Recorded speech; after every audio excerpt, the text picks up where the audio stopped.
The best book to read is the Bible. The best book to read is the Bible. If you read it every day, it will help you all the way. Oh, the best book to read is the Bible. Book of Philippians ఫిలిప్పీలకు రాసిన పత్రిక and chapter 2. రెండవ అధ్యాయము. Philippians chapter 2. ఫిలిప్పీలకు రాసిన పత్రిక రెండవ అధ్యాయం. We have already mentioned that we are going to see something about the life of the man of God Timothy. దైవజనుడైనటువంటి Timothy జీవితంలోంచి మనం కొన్ని సంగతులు చూడబోతున్నామని ఇంతవరకు చెప్పాం. How this young man was trained for this wonderful ministry. ఈ యవనస్తుడు ఈ అద్భుతమైనటువంటి పరిచర్య కొరకై ఏ రీతిగా ఆయన తర్ఫీదు పొందాడు. Why we want to meditate his life?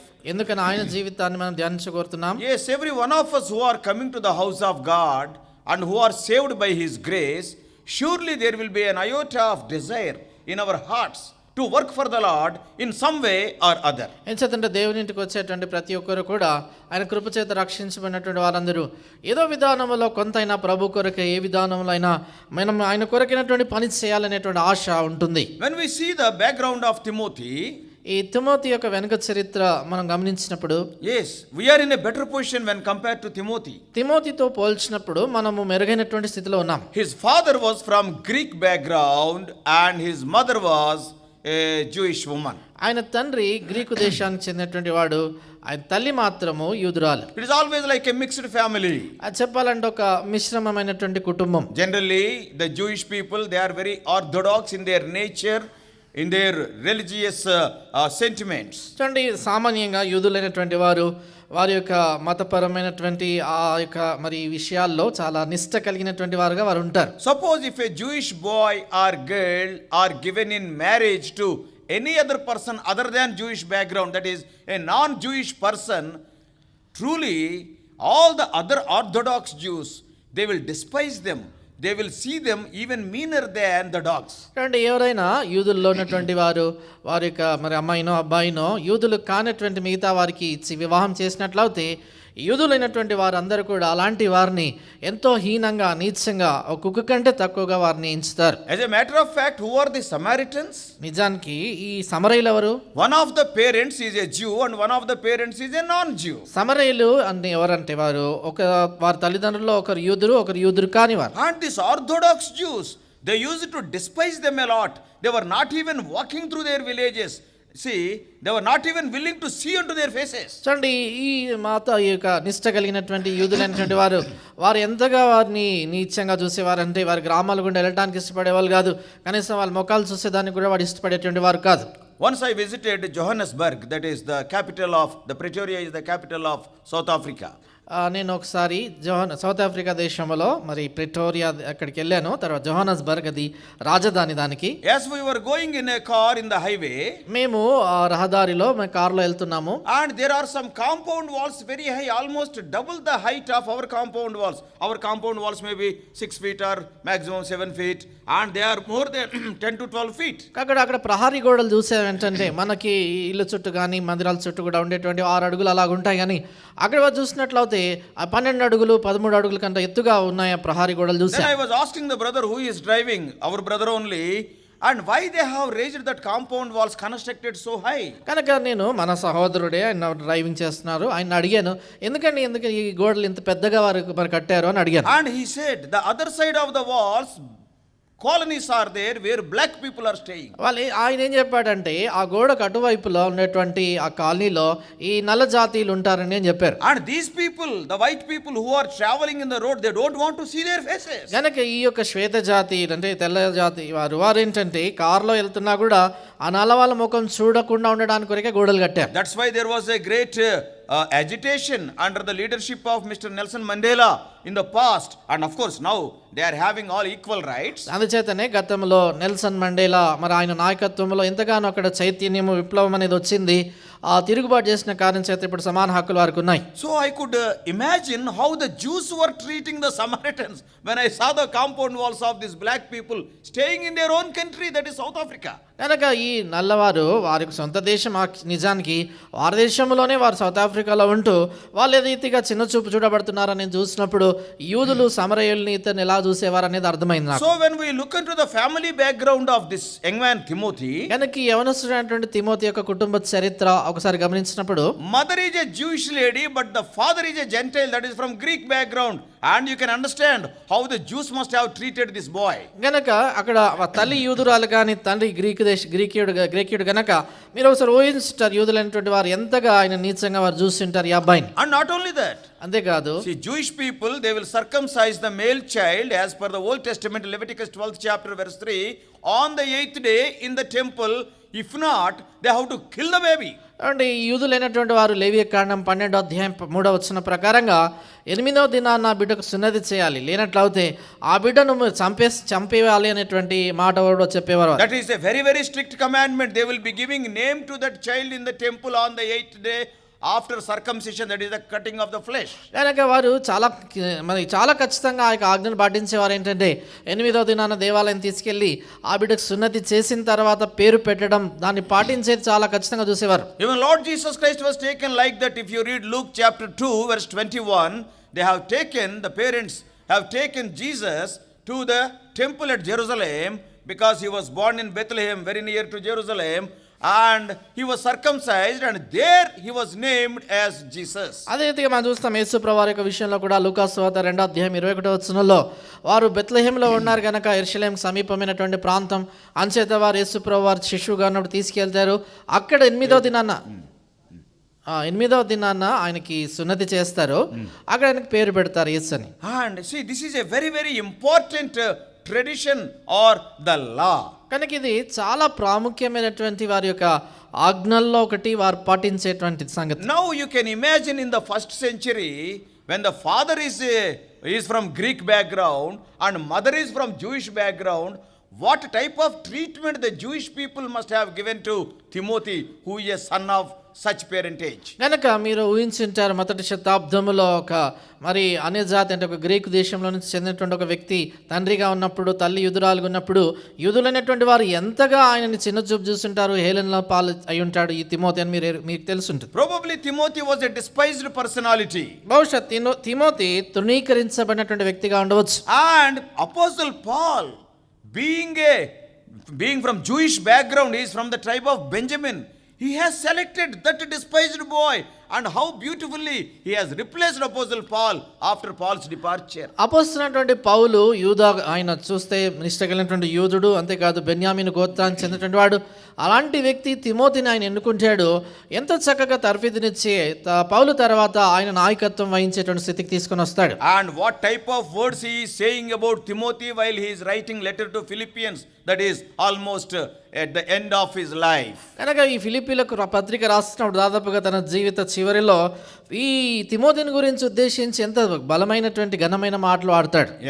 Philippians letter is written from Roman prison. ఈ ఫిలిప్పీ పత్రిక రోమా చెరసాల నుంచి రాయబడింది. So within few months or so he is going to be executed, that is very sure. అంటే కొన్ని నెలల్లోనే ఆయన శిరచ్ఛేదం చేయబడతాడు, చంపబడతాడు అనేది ఖచ్చితం. So for so many years after having fellowship with Timothy, and what wonderful testimony Paul is giving about Timothy, a young man. కనుక ఎన్ని సంవత్సరాలు తిమోతితో తాను సహవాసంలో ఉన్నటువంటి కారణం చేత ఎంత అద్భుతమైనటువంటి సాక్ష్యాన్ని తిమోతి అనే యవనస్తుని గురించి పౌలు ఇస్తాడు చూడండి. Philippians chapter 2, ఫిలిప్పీ పత్రిక 2 from verse 20 to 23. 2వ అధ్యాయం 20 నుండి 23 వచనాలండి. Responsively మార్చి చదువుకుంటాం.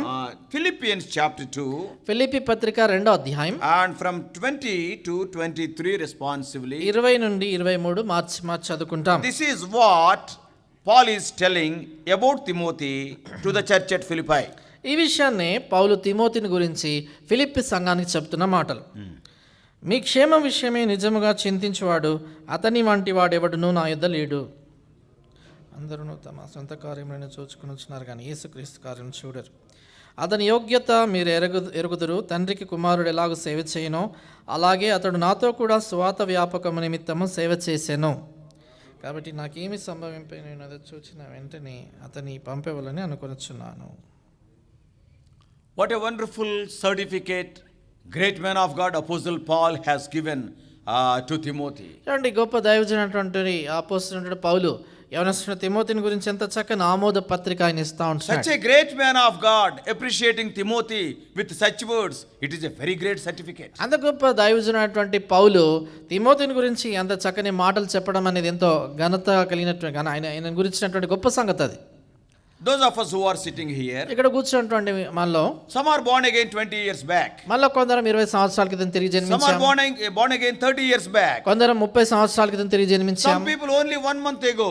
కొందరు ఒక మాసం క్రితమే తిరిగి And జన్మించారు. those of the dear ones who are considering themselves as a little bit seniors in their spiritual life, they got every responsibility to prepare the next generation. Don't be satisfied because you are a spiritual person. కనుక ఎవరైతే ఆత్మీయంగా చాలా సంవత్సరాలు ప్రభులో ఉన్నారో అలాంటి వారు నేను ప్రభునందు ఉన్నాననేటువంటి సంతృప్తితో ఉండకుండా అంటే నూతనంగా రక్షించిన వారు కావచ్చు, మనకంటే తక్కువ ఆత్మీయంగా ఉన్నటువంటి వారిని తర్ఫీదు ఇచ్చేటువంటి పని మనం చేయాలి కానీ స్వయం సంతృప్తితో మనం ఉండకూడదు. Quite often I used to say, చాలా తరచుగా నేను చెప్తుంటాను, the day when we leave this world, that is when we die, see, our body may be buried, but our testimony should not be buried, our ministry should not be buried, that must be continued. చాలా తరచుగా చెప్పే సంగతి ఏంటంటే ఏ దినానైతే మనం చనిపోతామో ఈ లోకాన్ని విడిచి వెళ్తామో అప్పుడు మనం సమాధి చేయబడతాం. మన శరీరం కానీ మన యొక్క సాక్ష్యం సమాధి చేయబడకూడదు, మనం చేసినటువంటి పరిచర్య సమాధి చేయబడకుండా అది కొనసాగాలి. That ministry must continue means you must prepare some workers.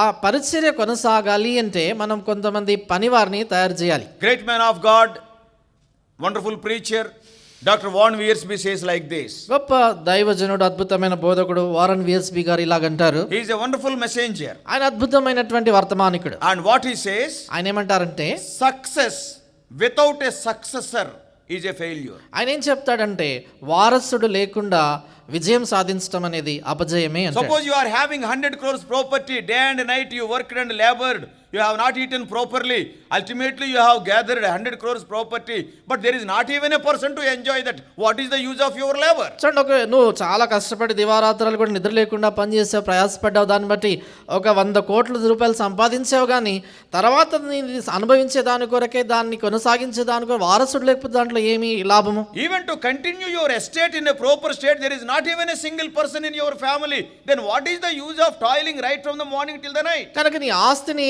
ఆ విషయాలని కూడా చూసుకునే దాని కొరకే నీ కుటుంబంలో ఒక్కరు కూడా నీ పక్షాన లేనప్పుడు నువ్వు దివారాత్రాలు కష్టపడి పనిచేయటంలో దానివల్ల వచ్చే లాభం ఏంటి? Same is true in the ministry. అదే రీతిగా పరిచర్యలో కూడా You may work for 10 years, 20 years, 30 years. You may establish 2 or 3 assemblies. But if no person is there to continue that ministry, what is the use of laboring? కనుక నువ్వు ఒక 20 సంవత్సరాలు 30 40 సంవత్సరాలు పరిచర్య చేస్తూ ఉండవచ్చు, కానీ ఆ తర్వాత ఎవరు కూడా నీ అనుచరుడుగా దాన్ని కొనసాగించేవాడు లేనట్లయితే ఏం లాభం దాన్ని? Then all the ministry will be buried. అప్పుడు చూడండి ఆ పరిచర్య అంతా సమాధి That చేయబడినట్టు day when అవుతుంది. you are buried, the ministry and your testimony also will be buried. ఏ దినాన సమాధి చేయబడతావు, నీ పరిచర్య నీ సాక్ష్యం సమాధి చేయబడినట్లు This అవుతుంది. is not the purpose for which God has called us. అయితే దేవుడు మనం పిలిచినటువంటి ఉద్దేశం ఇది కాదు. How we are able to hear the gospel in the 21st century? ఈ 21వ శతాబ్దంలో సువార్త మనం ఎలాగిన ఉంటున్నాం? In spite of so many difficulties, in spite of persecutions, there are some people who are faithful to the Lord right from the first century. That's why one person to another person, one person to another person, somehow the gospel is preached, and ultimately it has reached the 21st century. చూడండి, మొదటి శతాబ్దం మొదలుకొని కూడా అనేకమైనటువంటి హింసలు ఉన్నప్పటికీ కూడా కష్టాలు ఉన్నప్పటికీ కూడా ఒకరి తర్వాత ఒకరు ఒక తరానికి మరొక తరానికి అందజేస్తూ వచ్చారు. కనుక 20వ శతాబ్దం వరకు కూడా సువార్త అనేది కొనసాగుతూ వచ్చింది. Everybody may not be doing such a job, but there are few people, we can say the faithful remnant, and they have passed on the gospel to the next generation, that generation to the next generation, and today we are able to have the Bible in our hands, we are able to hear the gospel through our ears. It is because of that faithful remnant, and God wants you to be in that remnant. కనుక ప్రతి ఒక్కరు కూడా అలా చేస్తారని ఆటలేదు, కానీ కొందరు ఉంటారు నమ్మకమైనటువంటి శేషములు ఉన్నటువంటి వారు ఆ తరానికి సంబంధించినటువంటి సువార్తని వారు తర్వాత తరానికి అందజేస్తూ వచ్చారు. ఆ రీతిగా ఆ తరం మరొక తరానికి అందజేస్తూ వచ్చిన కారణం చేతే నేడు మన చేతుల్లో దేవుని వాక్యం బైబిల్ అందజేయబడింది. నేను చెప్పేది ఏంటంటే మనం కూడా నమ్మకమైనటువంటి ఈ కొద్ది మందిలో మనం ఉండాలని కోరుతా ఉన్నాం. Yeah, there is a test whether our ministry is fruitful or not, in the words of Oswald Chambers, the New Zealand preacher. న్యూజిలాండ్కి చెందినటువంటి బోధకుడు ఆస్వాల్డ్ ఛాంబర్స్ చెప్పినట్లుగా మన యొక్క పరిచర్యకు పరీక్ష ఉంటుంది. Yes, a simple test. సామాన్యమైన పరీక్ష. Do you know what he says? ఆయన ఏమంటారు తెలుసా? We all know he wrote more than 40 books. మనం ఎరుగుతాము ఆయన 40 పుస్తకాల కంటే ఎక్కువగా రాశారు. He was born and brought up in New Zealand, but he was the director of the Inland China Mission for almost more than 10 years during 50s and 60s. కనుక ఆయన ఈ న్యూజిలాండ్లో పుట్టి పెరిగాడు, కానీ ఆయన దాదాపుగా ఈ 1950-60 ఆ ప్రాంతాల్లో 10 ఎక్కువ సంవత్సరాలు ఇన్లాండ్ చైనా మిషన్ అని ఆ చైనాలో ఉండేటువంటి స్వార్థ పరిచర్యలో ఆయన డైరెక్టర్గా ఉండినాడు. And he was a very great man of God. ఆయన గొప్ప దైవజనుడు. And he died recently in 1992. He was called to glory. ఇటీవల కాలం అంటే 1992లో ఆయన మహిమలోకి పిలువబడ్డాడు. Do you know what he said? ఆయన ఏమన్నారు తెలుసా? Yes, I just copied the quotation what he has said. ఆయన ఏమన్నాడో ఆయన మాటలు మరి నేను చెప్తాను ఖచ్చితంగా ఎలాగున్నాయి. When a movement develops around a dominant personality. ఒక మరి ఎంతో అధికారపూర్వకమైనటువంటి ఒక వ్యక్తి చుట్టూ ఒక పరిచర్య, ఒక చైతన్యం ఆరంభమైంది అనుకోండి. Apostle Paul is there. అపొస్తలుడైన పౌలు ఉన్నాడు. He's a dominant personality. ఆయన చూడండి ఎంతో నాయకత్వ మరి లక్షణాలు కలిగినటువంటి వ్యక్తి. Charles Spurgeon or D.L. Moody, they are dominant personalities. Charles Spurgeon కావచ్చు, డిఎల్ మూడీ గారు కావచ్చు, చాలా నాయకత్వ లక్షణాలు కలిగినటువంటి దైవజనులు. Brother Bhagat Singh or even Brother Billy Graham, all these people, they are dominant personalities. ఒకవేళ భగత్ సింగ్ గారు అనొచ్చు, లేక డాక్టర్ బిల్లీ గ్రామ్ గారు కావచ్చు, వీరందరూ కూడా నాయకులు లాంటి వ్యక్తులు వారు. And what he said, Brother Sanders, ఈ ఆస్వెల్ శాండర్స్ గారు ఏమన్నారు? when a movement develops around a dominant personality, that is, if the work is so prosperous. చూడండి ఆయన ఏం చెప్పారంటే, ఒక నాయకత్వ లక్షణాలు కలిగినటువంటి ఒక గొప్ప దైవజనుని వలన ఒక పరిచర్య అనేది ఆరంభించబడినప్పుడు, and one day he is going to leave this world. ఒక దినాన ఆ దైవజనుడి లోకాన్ని విడిచి వెళ్ళిపోతాడు. Because everybody is a human being. ఎందుకంటే ప్రతి ఒక్కరు కూడా మానవ మాత్రులే. And after his removal from the ministry, that is after he is called to glory. ఆయన ఆ దైవజనుడు ఈ పరిచర్య నుంచి తీసివేయబడిన తర్వాత, అంటే మహిమలోనికి వెళ్ళిపోయిన తర్వాత, the manner in which the work survives, that shows the quality of leadership. ఆయన ఏం చెప్పాడంటే, ఆ పని తర్వాత ఏ రీతిగా కొనసాగుతుంది, ఏ రీతిగా నిలదొక్కుంటుంది అనే దాన్ని బట్టి ఆ నాయకత్వం యొక్క నాణ్యత ఏంటో చెప్పగలమన్నాడు. If suppose with the death of the person all the problems are cropping up and the work is buried, means yes, one has to question the leadership in preparing the next generation. కనుక ఆ దైవజనుడు మరణం తర్వాత సమస్యలన్నీ కూడా పుట్టుకొస్తూ ఉంటున్నాయి. పరిచర్య దాదాపుగా సమాధి చేయబడినట్లు అవుతున్నప్పుడు ఆ నాయకత్వంలో ఉన్నటువంటి ఆ నాణ్యతని ప్రశ్నించాల్సినటువంటి పరిస్థితి ఏర్పడుతుంది. And one has to discharge their duties and his trust fully. కనుక ఒక వ్యక్తి తన యొక్క బాధ్యతల్ని సంపూర్ణంగా తాను నెరవేర్చాలి. And at the same time, అదే సమయంలో not simply preaching. కేవలం బోధించడం కాదు. If the work is to continue, he has to devote time to train younger men to succeed him, sometimes even to supersede him. చూడండి, ఆ వ్యక్తి ఏం చేయాలంటే సమయం తీసుకొని యవనస్తులైనటువంటి వారిని తర్ఫీదిచ్చి తన తర్వాత పరిచర్య కొనసాగించేదానికి కావచ్చు, కొన్నిసార్లు తనకంటే గొప్పదైనటువంటి పరిచర్య తనతో పాటు తను చేయగలిగేటువంటి స్థితికి తీసుకురావాలి అంటే. That is the right kind of leadership, what he says. ఆయన అన్నాడు, అది సరైనటువంటి నాయకత్వము అన్నాడు. Yes, when somebody supersedes you in your work, yes, your position will be there. You are the root of that. But at the same time, when the branches are giving so much fruit, everybody will be the recipients of the fruit of that ministry. కనుక నువ్వు ఒక నాయకుడిగా దైవజనుడిగా ఉండి నీతో ఒకరు పరిచర్యలో నీకంటే గొప్పగా వాడబడతా ఉంటే, నువ్వు వేరు వారు మరి కొమ్మల్లాగుండి ఫలాలు విస్తరించి ఫలిస్తూ ఉంటే ఆ ఫలాలు అనేక మంది ఆశీర్వదించబడతా ఉన్నట్లే నీకే మేలు, నీకే ఆశీర్వాదం. That's why every one of us must train the next generation. అందుచేతనే మనలో ప్రతి ఒక్కరం కూడా తర్వాత తరానికి తర్ఫీదునివ్వాలి, శిక్షణ ఇవ్వాలి. Every effective leader must understand this principle. ప్రతి శక్తివంతమైనటువంటి నాయకుడు ఈ నియమాన్ని గుర్తెరగాల. Why some of the works, some of the ministries, after the leader is gone, why they are buried? ఈ కొన్ని పరిచర్యలు కావచ్చు, కొంత దేవుని పని ఆ నాయకుడు తర్వాత ఎందుకు అవన్నీ దాదాపుగా భూస్థాపన చేయబడ్డాయి? Because they have not trained the next generation. ఎందుచేతంటే తర్వాత తరానికి వారు సరైనటువంటి తర్ఫీదునివ్వలేదు. And some of the ministries we will be seeing on the TVs also, the husband will be preaching, wife will be leading the sisters meetings.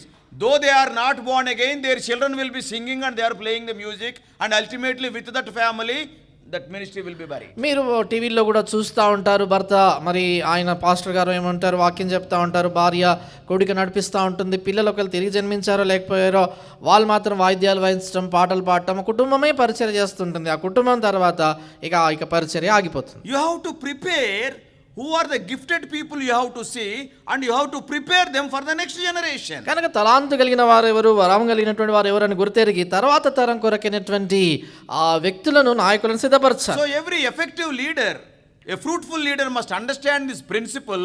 Not only understanding the principle, they have to implement this principle in their ministry. కనుక ప్రతి మరి నాయకుడు శక్తివంతంగా తను ఉండాలంటే ఈ నియమాన్ని తను గుర్తెరగటమే కాదు, కానీ వారి యొక్క పరిచర్యలో ఈ నియమాన్ని వారు పాటించాలి అంటే. They may not be your children, వారి భాషమే పిల్లలు కాకపోవచ్చు, but they can be your spiritual children. You can train them. When you see the potential in them, you better encourage them in that direction. కనుక వారు ఆత్మీయంగా నీ పిల్లలుగా వారు ఉండవచ్చు. కనుక వారిలో నీవు ఆ యొక్క స్తోమత చూసినప్పుడు వారిని ఆత్మీయంగా అలాంటి తరఫీదుని చదివేటట్లుగా చూడాలి. If not, that ministry will become a skeleton after some time. One day the skeleton will collapse because there is no binding force. కనుక లేనట్లు అవుతా ఆ యొక్క పరిచర్య అనేది ఒక దినాన హస్తి పంజరం లాగా అయిపోతుంది.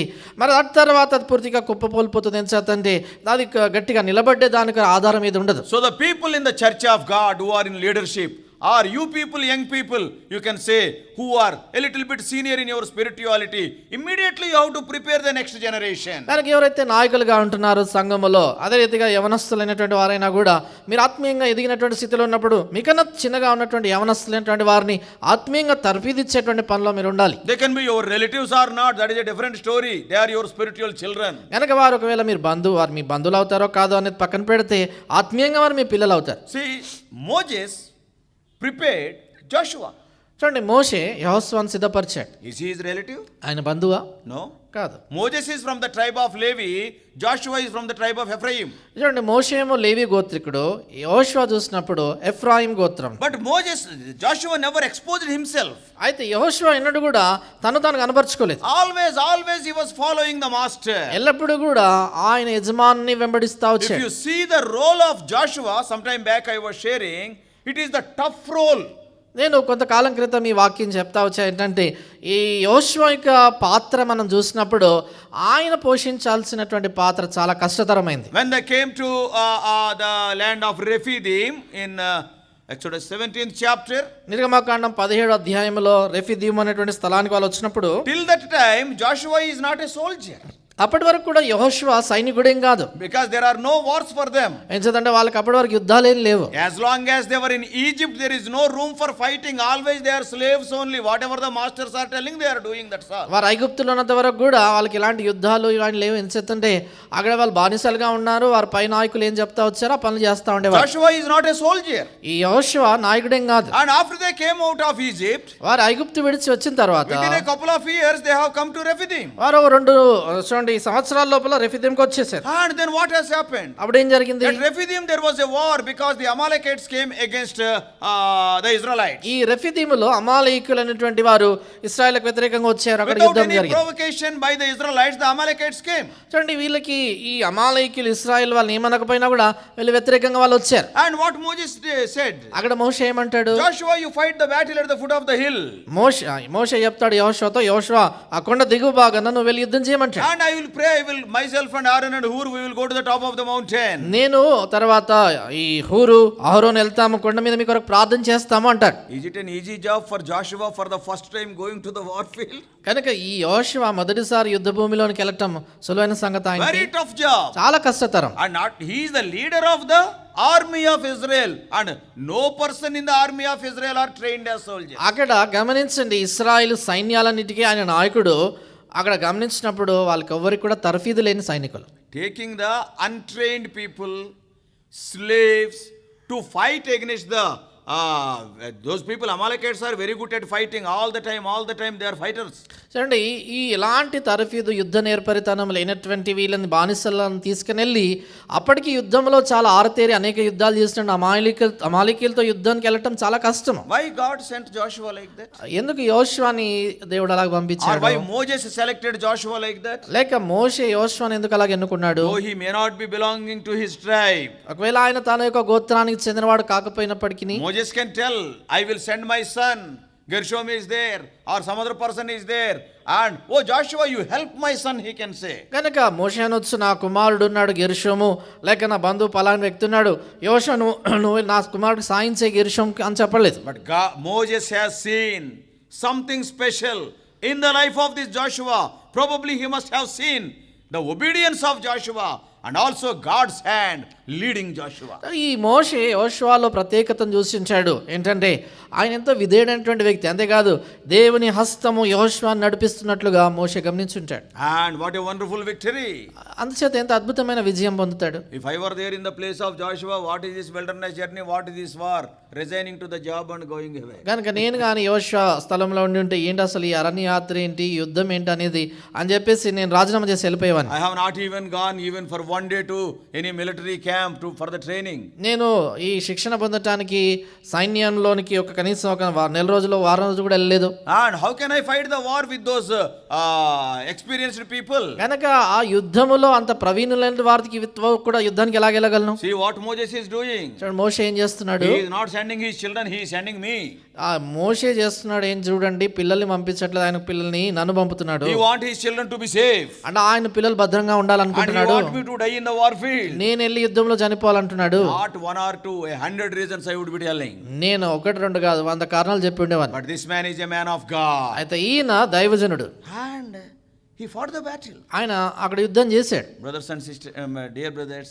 ప్రియమైన సోదరులారా, Yes, Moses have seen something speciality in the life of Joshua. ఈ యోషువ జీవితంలో మోషే ఏదో ఒక ప్రత్యేకమైన సంగతిని చూసించాడు. Moses is a man of God. He is not an ordinary man like you and me. మోషే ఆయన దైవజనుడు, నీలాంటి నాలాంటి సామాన్యుడు కాదు. Oh, he will very much scan through their inner life also. మోషే వారి అంతర్గత జీవితాన్ని కూడా ఆయన పరీక్షించగలిగినటువంటి స్తోమత కలిగిన. And Joshua won the battle. ఇక్కడ యోషువ యుద్ధంలో గెలిచాడు. Not only that. అంతేకాదు, After that, when they went to the Mount Sinai in chapter 32. 32వ అధ్యాయంలో సినాయి పర్వతానికి వారు వెళ్ళినప్పుడు, Or when the Lord was giving the tablets. అక్కడ రాతి పలకలను దేవుడు మోషేకి ఇచ్చిన సందర్భంలో, And what Moses said to Joshua? మోషే యోషువతో ఏమంటాడు? You come with me. నాతో కూడా రమ్ము అంటాడు. If he has taken Joshua even to the top of the mountain, it would be nice. ఒకవేళ యోషువను తనతో పాటు ఆ కొండ మీదికి తీసుకెళ్ళి ఉంటే బాగుండేది. But what has happened? అదేం He జరిగింది? has taken up to the middle level and he asked Joshua to sit there and he went to the top of the mountain. ఏం చేశాడంటే ఆ యోషువను తీసుకెళ్ళాడు, ఆ కొండ మధ్యలో అక్కడ నువ్వు ఇక్కడ ఉండు, నిలిచి ఉండు అని చెప్తాడు. తర్వాత ఆ కొండ పైకి ఈయన వెళ్ళాడు. According to my opinion, Joshua suffered a lot during those 40 days. కనుక నా అభిప్రాయం ప్రకారం ఆ 40 దినాలు యోషువ చాలా కష్టపడి ఉంటాడు. Why? ఎందుకని? Because Moses is happy because he is in the presence of God and God and Moses are speaking. ఎంచేతంటే మోషే చాలా సంతోషంగా ఉంటాడు. ఎంచేతంటే దేవ సన్నిధిలో ఉన్నాడు, దేవుడు ఆయన మాట్లాడుతూ ఉండినారు. And all the other Israelites are happy. That is at the bottom of the hill under the leadership of Aaron. Okay, they may be dancing around the golden calf. That is a different story. కనుక కింద కొండ దిగువ భాగాన్ని చూసినట్లు ఇశ్రాయేల్ వాళ్ళు సంతోషంలో ఉన్నారు. అహరోను నాయకత్వం కింద వారు వాళ్ళు నాట్యాలు ఆడుతూ ఉన్నారా, ఏం చేస్తున్నారు పక్కన పెడితే వాళ్ళు బాగానే ఉన్నారు. The only person who was all alone is Joshua for 40 days. అయితే ఆ 40 దినాల్లో ఒంటరిగా ఒక్కడే ఉన్నవాడు ఎవరంటే ఈ యోషువ. In the middle of the mountain. ఆ కొండ మధ్యంలో Who will give food? ఆయనకి ఎవరు భోజనం ఇస్తారు? Though it is not written in the Bible, I firmly believe 40 days Moses was fasting or on the top or not, but Joshua was compulsorily fasting. కనుక నేను నమ్మేది ఏంటంటే బైబిల్లో రాయబడకపోయినప్పటికీ కూడా 40 దినాలు మోషే అక్కడ కొండ పైన ఉపవాసం ఉన్నా లేకున్నా ఈ యోషువ మాత్రం ఖచ్చితంగా ఉపవాసం ఉండి ఉంటాడు. Because who will give the food? ఎందుకంటే అక్కడ ఆయనకు ఆహారం ఎవరు పెడతారు? I will come means probably Joshua may be thinking within 2 or 3 hours he will come finishing his job. నేను తిరిగి వస్తానని మోషే చెప్పినప్పుడు ఒకవేళ 2-3 గంటల తర్వాత ఆయన పని పూర్తి చేసుకుని వస్తాడేమో అనుకున్నాడేమో. And Joshua cannot go anywhere. యోషువ ఇప్పుడు ఎక్కడికి వెళ్ళలేడు. Maybe snakes may be coming or scorpions may be coming, he may be killing them. బహుశా సర్పాలు పాములు వస్తా ఉండినాయేమో, తేళ్ళు వస్తున్నాయేమో, చంపుతా ఉండినాడు. Day and night 40 days and 40 nights. చూడండి దివారాత్రాలు 40 పగళ్ళు 40 రాత్రులు. Because he doesn't know when Moses is going to return, he must be there sitting. ఎందుకంటే మోషే ఎప్పుడు తిరిగి వస్తాడు అనేది ఆయనకు తెలియదు. ఆయన అక్కడే కూర్చొని కనిపెట్టుకుని ఉండాలి. It is something like Elisha watching Elijah when he is going to be caught up. I want the double portion. He put a very hard condition. గనక ఇది ఎలాగుందంటే ఎలీషా ఏలియా దగ్గర కనిపెట్టుకొని ఉండి ఆయన వెళ్ళిపో అయిపోయినప్పుడు నాకు రెండంతలా ఆత్మ పాలు కావాలి, ఆ కష్టతరమైనటువంటి ఆ యొక్క సంగతి అడిగాడు. 40 days and nights he was suffering and suffering, Joshua. 40 దినములు 40 రాత్రులు కూడా ఎంతో కష్టపడుతూ ఆ యొక్క మధ్యలో ఉండినాడు యోషువ. From that also you can understand what type of man Joshua is. దాన్ని బట్టి కూడా యోషువ ఆయన ఎలాంటి వ్యక్తి అని మనకు అర్థమవుతుంది. You and I would have thought, hey, this Moses 10 days are over, no traces, no address. By smelling, some smell is also coming, he must be dead. He must be dead. కనుక నీవు నేను ఉంటే ఈ మోషే చెప్పాడు తిరిగి వస్తాడని, ఇప్పటికి 10 రోజులు అయిపోయిందా, ఏ ఆనవాళ్ళు లేదని వచ్చేదాని కొరకై ఎప్పటికేదో వాసన వస్తుంది, అక్కడే చనిపోయి ఉంటాడు కొండపైన అని అనుకుని ఉంటాం మనం. Not only that, అంతేకాదు even 33rd chapter, 33వ అధ్యాయంలో God never wanted to be in the midst of Israelites. ఇశ్రాయేళ్ల మధ్యలో దేవుడు ఉండటానికి ఇష్టపడేటువంటి సంగతిలో, And when Moses wanted to meet God, he was going outside the camp. There it is mentioned tabernacle. That is not the actual tabernacle. It is a tent of meeting. కనుక మనం గమనించినట్లయితే 33వ అధ్యాయంలో దేవుడు వారి మధ్యలో ఉండనని చెప్పినప్పుడు ఏం చేస్తాడు మోషే అంటే, ఆ గుడారాన్ని తీసుకుని వెళ్ళి ఆ పాలెం వెలుపల ఆయన ఉంచుతాడు. అది అప్పటికి ప్రత్యక్ష గుడారం కాదు, కానీ ఆ దేవుడు వారిని కలుసుకునే దాని కొరగినటువంటి ఒక గుడారంగా అక్కడ ఉంచబడింది. The tabernacle, actual tabernacle, was in the midst of all those tribes. కనుక నిజంగా ప్రత్యక్ష గుడారం అనేది ఆ యొక్క గోత్రముల మధ్యలో ఉంటుంది, ప్రత్యక్ష గుడారం. But this tent, though it is named as tabernacle, it is not the actual tabernacle. It is a small tent Moses erected to meet the Lord. The Lord was coming in the pillar of a cloudy pillar, and Moses was going. If the pillar of the cloud is there, outside people were understanding that the conference between Moses and God is going on. చూడండి, ఇక్కడ మనం గుడారం అనేటువంటి ఆ మాట మనం చూసినప్పుడు అది ప్రత్యక్ష గుడారం కాదు, కానీ మోషే ఆ గుడారంలోకి వెళ్ళినప్పుడు ఆ యొక్క మేఘము దాని మీదకి వచ్చినప్పుడు ఆ ద్వారం ఎదుట నిలబడినప్పుడు మోషే దేవునితో మాట్లాడుతున్నాడని ప్రజలు అర్థం చేసుకునేవారు. Moses was going from the camp to the tabernacle which was outside the tabernacle. You can read it in 33:7 like that. 33:7 వచనం నుంచి నిర్గమకాండం 33:7 వచనం నుంచి మీరు చదువుకోవచ్చు. మోషే పాలెం వెలుపలికి ఆ గుడారంలోకి వెళ్ళినప్పుడు దేవుడు ఆయనతో మాట్లాడేవాడు, అవన్నీ కూడా మీరు చూడొచ్చు. At that time the tabernacle, actual tabernacle, is not built. అప్పటికి ఆ దేవుడు ఇచ్చినటువంటి ఆ యొక్క నమూనా ప్రకారం ప్రత్యక్ష గుడారం కట్టబడలేదు. So this is a tent of meeting. కనుక ఇది దేవుని కలుసుకునే దాని కొరైన గుడారం. So God was not willing to come into the midst of the people of God because they are stiff-necked and they started worshipping the golden idol and they are all rebellious. God called Moses outside the camp. దేవుడు ఇశ్రాయేలు ప్రజల మధ్యలో ఉండటానికి ఇష్టపడలేదు. ఏం చేతంటే వారు మెడ వంచినటువంటి జనాంగం, తిరుగుబాటు చేసేటువంటి వారుగా ఉండి ఆ బంగారు దూడను వారు ఆరాధిస్తూ వచ్చిన కారణం చేత దేవుడు ఆ యొక్క గుడారాన్ని వెలుపల వేయమని మోషేతో చెప్తాడు. So Moses was going from the camp to the outside that tent. అందుచేత మోషే ఈ పాలెములో నుండి ఆ పాలెం వెలుపల గుడారానికి వెళ్ళేవాడు. Though all the Israelites are here, the tent is a little bit away from the camp. కనుక ఇశ్రాయేల్ అందరూ కూడా అక్కడ ఉన్నప్పుడు కూడా పాలెం నుండి కొంత దూరాన ఆ గుడారం ఉండేది. And the presence of the Lord is shown by the pillar of cloud. కనుక అక్కడ మేఘ స్తంభము ద్వారా దేవుని సన్నిధి అక్కడ ఉందనేది అర్థమయ్యేది. And after some time, okay, the pillar of cloud was not there. కొంత సమయం తర్వాత ఆ మేఘ స్తంభం అక్కడ ఉండేది కాదు. And Moses was coming to the camp. తర్వాత మోషే పాలెం తిరిగి వచ్చేవాడు. But what about Joshua? అయితే యోషువ విషయం ఏంటి? What is written there? అక్కడ ఏం రాయబడింది? Verse 11. 11 అండి. మనుష్యుడు తన స్నేహితునితో మాట్లాడినట్లు యెహోవా మోషేతో ముఖాముఖిగా మాట్లాడుచుండెను. తర్వాత అతడు పాలెములోనికి తిరిగి వచ్చుచుండెను. అతని పరిచారకుడును నూను కుమారుడైన యెహోషువ అను యవనస్తుడు గుడారములో నుండి వెలుపలికి రాలేదు. All alone. ఒంటరిగా ఉండినాడు. Moses was coming to the camp again. ఈ మోషే మాత్రం పాలెం తిరిగి వచ్చేవాడు. After talking to the Lord. అంటే ప్రభుతో మాట్లాడిన తర్వాత. What about Joshua? యోషువ సంగతి ఏంటి? He was not leaving that tent. ఆయన గుడారముని విడిచి వెలుపలికి రాలేదు. Who are there? ఎవరున్నారు అక్కడ? All alone. ఒంటరిగా ఉన్నాడు. What a sacrifice. అంటే ఎంత సమర్పణ ఆయన. Moses has seen these qualities in Joshua. మోషే యోషువలో ఈ లక్షణాలను చూశాడు. Though Moses came to the camp, Joshua still stayed there. మోషే పాలెంలోకి వచ్చినా కూడా యోషువ ఇంకా అక్కడే ఉన్నాడు. If you and I were there in the place of Joshua, we would be taking early permission from Moses. Sir, I want to go away. I got some work and finish. నువ్వు నేను కానీ యోషువ స్థానంలో ఉంటే మోషే దగ్గరికి వెళ్ళి త్వరగా వెళ్ళాలండి, పని ఉందండి అని చెప్పేసి వెళ్ళిపోయేటువంటి వాళ్ళం. And finally God made Joshua as the next commander of the Israelites. చివరికి దేవుడు యెహోషువని ఇశ్రాయేలుకి తర్వాత నాయకుడిగా చేశాడు. In the best way Moses have trained Joshua. ఎంతో శ్రేష్టమైనటువంటి విధానంలో మోషే ఈ యోషువకు శిక్షణ ఇచ్చాడు. You and I.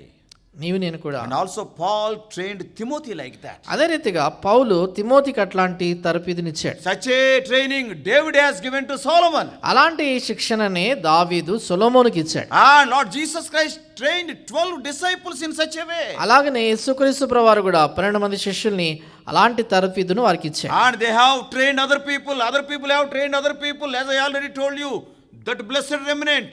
Because of them we are having gospel today in the 21st century. కనుక 12 మంది మిగతా వారికి వారు ఆ యొక్క సంగతుల్ని నేర్పించారు, తర్ఫీదుని ఇచ్చారు, వాళ్ళు తర్వాత తరానికి ఇచ్చారు. ఆ రీతిగా కొనసాగుతూ ఆ నమ్మకస్తులైనటువంటి వారి ద్వారా నేడు సువార్త మన శతాబ్దంలో కూడా చేరింది. So what is your job today? కనుక నేడు మన పని ఏంటి? If you are thinking that I am spiritually little bit grown up, నేను ఆత్మీయంగా కొంత ఎదిగాను అని అనుకుంటా ఉంటున్నట్లయితే, like David you have to serve this generation. దావీదు వలె ఈ తరానికి నువ్వు సేవ చేయాలి. And at the same time you have to prepare the next generation. అదే సమయంలో తర్వాత తరాన్ని నువ్వు సిద్ధపరచాలి. If you are not preparing the next generation, I am telling you, you are a big failure. కనుక తర్వాత తరానిగా నువ్వు సిద్ధపరచినట్లయితే నేను చెప్తున్నాను, నువ్వు గొప్ప ఓడిపోయినటువంటి వ్యక్తివి. And that's why somebody said like this. అందుకని ఒకరు ఇలాగన్నారు. I quoted earlier also. ఇంతకు మునుపు కూడా చెప్పాను నేను ఇది. The only generation that can serve this generation and prepare another generation for the coming generation is our generation. కనుక ఈ తరానికి సేవ చేయటానికి కొరకై, తర్వాత తరాన్ని సిద్ధపరచటానికి కొరకై ఉండేటువంటి తరం ఏంటంటే మన తరమే. Yes, not only here. అంతేకాదు, As parents also they have to train the children as David trained Solomon. This is the command of God. తల్లిదండ్రులు కూడా దావీదు ఎలాగైతే సొలొమోనుకి తర్ఫీదునిచ్చాడో అట్లాగనే తల్లిదండ్రులు దేవుని ఆజ్ఞది పిల్లలకు అలాంటి ఆత్మీయమైన శిక్షణ ఇవ్వాలి. God told Moses, దేవుడు మోషేతో చెప్పాడు, oh Moses, go and tell all the Israelites. మోషే నువ్వు వెళ్ళి ఇశ్రాయేలు అందరితో చెప్పు. Yes, in Deuteronomy chapter 6 verses 6 to 9. ద్వితీయోపదేశకాండం 6వ అధ్యాయం 6 నుండి 9లో Put the word of God on their foreheads. మీ నుదిటి మీద దేవుని వాక్యం And ఉంచాలంట. on your walls the words of God must be there. తర్వాత మీ యొక్క గోడల పైన కూడా దేవుని వాక్యం ఉండాలి. What does it mean? దాని అర్థం ఏంటి? When they go out or when they come in, they must be reading the verses of God, words of God. వారు వెలుపలికి వెళ్ళి మరలా తిరిగి వచ్చినప్పుడు కూడా దేవుని వాక్యం వచనాలు చదువుతుండాలి వారు అని అర్థం. Brothers, dear brothers. ప్రియమైన సహోదరులారా, Yes, this is a great responsibility. ఇది గొప్ప బాధ్యత అండి. Nowadays it is lacking. ఈ దినాల్లో చాలా కొదువుగా ఉంది. We must be very careful about preparing the next generation, because when we see great leaders one after another, they are going away. కనుక గొప్ప దైవజనులైనటువంటి వారి నాయకులు ఒకరి తర్వాత ఒకరు వెళ్ళిపోతున్నారు కనుక తర్వాత తరాన్ని సిద్ధపరిచే గొప్ప బాధ్యత మన పైన ఉంది. And now coming to our subject. ఇప్పుడు మన అంశానికి మనం వచ్చినప్పుడు, In his end days, the greatest leader in Christian church ever lived is Apostle Paul, and we know how he prepared to Timothy to pass on his ministry. కనుక తన యొక్క చివరి దినాల్లో చూడండి, సంఘ యుగం అంతట్లో కూడా అందరికన్నా గొప్ప నాయకుడైనటువంటి అపోస్తలుడైనటువంటి పౌలు ఆయన ఈ తిమోతిని ఏ రీతిగా తర్వాత పరిచర్య కొరకు సిద్ధపరిచాడు అనే దాన్ని మనం చూస్తాం. Yes, the last 3 letters almost, 2 letters to Timothy, 1 letter to Titus. Yes, those 2 people stood out very well. ఆయన చివరి పత్రికలు 3 పత్రికలు అంటే తిమోతికి 2 పత్రికలు, తీతుకు రాసినటువంటి ఒక పత్రిక, వీరు తర్వాత నిలబడినటువంటి ఆత్మీయులుగా వారు అయ్యారు. Through his ministry, probably hundreds or thousands of people must have come to the Lord Jesus Christ through the ministry of Apostle Paul. అపోస్తలుడైనటువంటి పౌలు యొక్క పరిచర్య ద్వారా నిస్సందేహంగా వందల కొలది వేల కొలది ప్రజలు రక్షణలోకి వచ్చారు. And these 2 people, Timothy and Titus, they stood out very well. అయితే ఈ తిమోతి కానీ తీతుని వీరిని గమనించినప్పుడు వారందరిలో కూడా వీరు ప్రత్యేకమైనటువంటి వారుగా నిలబడగలిగారు. So many people came to the Lord through the ministry of Apostle Paul. Especially these 2 people, he is addressing them as my true son, my own son in faith. కనుక అనేక మంది అపోస్తలుడైన పౌలు యొక్క పరిచర్య ద్వారా రక్షణ పొందినా కూడా ప్రత్యేకంగా వీరిద్దరిని ఉద్దేశించినప్పుడే పౌలు అంటాడు, నా ప్రియ కుమారుడు అంటాడు, లేక నా విశ్వాసంలో నాకు ప్రియ కుమారుడు అని అంటాడు. See all the 3 letters how he is addressing, unlike the other letters. కనుక మిగతా పత్రికల వాళ్ళే కాకుండా ఈ 3 పత్రికల్లో కూడా వాళ్ళకి రాస్తున్నప్పుడు ఎలాగా సంబోధిస్తాడు 1 చూడండి. Timothy, మొదటి తిమోతి 1st chapter, 1వ అధ్యాయం verse 2. 2వ వచనం. See in all the 3 letters same thing is seen. ఈ 3 పత్రికల్లో ఇదే సంగతి చూస్తాం. 1 Timothy 1:2 how Paul is addressing. మొదటి తిమోతి రాసిన మొదటి పత్రిక 1:2లో పౌలు ఏమంటాడు చూడండి. చూడండి, Unto Timothy, my own son in faith. విశ్వాసమును బట్టి నా నిజమైన కుమారుడగు తిమోతికి. 2 Timothy. తిమోతికి రాసిన రెండో పత్రిక Again first chapter. మరలా మొదటి అధ్యాయం. And here in the first letter he is telling my own son in faith. మరలా అక్కడ అంటాడు చూడండి, విశ్వాసం In the first letter. మొదటి పత్రికలోనేమో My own son in faith. అక్కడ ఏమంటాడంటే విశ్వాసమును బట్టి నా నిజమైన కుమారుడు And అంటాడు. in the second letter, ఇక్కడ రెండో పత్రికలో verse 2, రెండో వచనం, to Timothy my dearly beloved son. ఆయన మనకు మొదట్లో తెలుగులో క్రీస్తు యేసు అపోస్తలుడైన పౌలు ప్రియ కుమారుడగు తిమోతికి శుభమని చెప్పి. And when we see the letter to Titus, తర్వాత తీతుకు రాసిన పత్రిక see how beautifully he is addressing. You see, if Paul is calling them a son of faith, oh, what a jubilance it will be. గనక ఎంత చక్కగా వాళ్ళని ఉద్దేశిస్తూ రాస్తున్నాడు. పౌలే అలా వాళ్ళని వారి విశ్వాసంలో నా కుమారులు అన్నప్పుడు ఎంత గొప్ప సంతోషకరమైన సంగతి. Titus 1 verse 4. తీతుకు రాసిన పత్రిక 1:4 అండి. To Titus, mine own son after the common faith. ఆ మాట మీరు గమనించండి. అపోస్తలుడైన పౌలు మనందరి ఇక్కడ అంటాడు చూడండి, విశ్వాస విషయములో నా నిజ కుమారుడగు తీతుకు. See, both the people he is addressing him as my own son in faith, my beloved son. Oh, what a wonderful relationship that was developed between Paul and these two people. గనక వీరిద్దరిని కూడా ఉద్దేశించి మాట్లాడుతున్నప్పుడు నా విశ్వాసం బట్టి నిజ కుమారుడు అంటాడు, ప్రియ కుమారుడు అంటాడు. ఇక్కడ విశ్వాస విషయంలో నా నిజమైన కుమారుడైన తీతు అంటాడు. ఎంత అద్భుతమైన సంగతి ఇది. And of these two people, Timothy reflected the heart of the apostle Paul. వీరిద్దరిలో కూడా మనం గమనించినప్పుడు ఈ తిమోతి ప్రత్యేకంగా అపోస్తులైనటువంటి పౌలు యొక్క మనస్సును ఎరిగి ఆయన విధానములను నడుచుకున్నాడు. He was truly Paul's spiritual son. నిజముగా ఆయన పౌలు యొక్క ఆత్మీయమైన కుమారుడు. And he was a constant companion in the ministry of Paul till his death. అంతేకాదు పౌలు చనిపోయేంత వరకు కూడా ఆయనతో పరిచర్యలో ఆయన సహచరుడుగా ఉన్నాడు. To be frank, నిజంగా చెప్పాలంటే in one word, ఒక్క మాటలో చెప్పాలంటే Timothy received the mantle from Paul. Timothy ఆ పౌలు యొక్క దుప్పటి తిమోతి మీద పడింది అనుకోవచ్చు.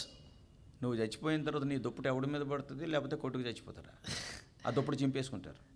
కనుక ప్రశ్న ఏంటంటే, నువ్వు చనిపోయిన తర్వాత దుప్పటి ఎవరి మీద పడుతుంది? నీ దుప్పటి అది చింపుకున్న అందరూ Are you preparing anybody? ఎవరైనా సిద్ధపరుస్తున్నావా?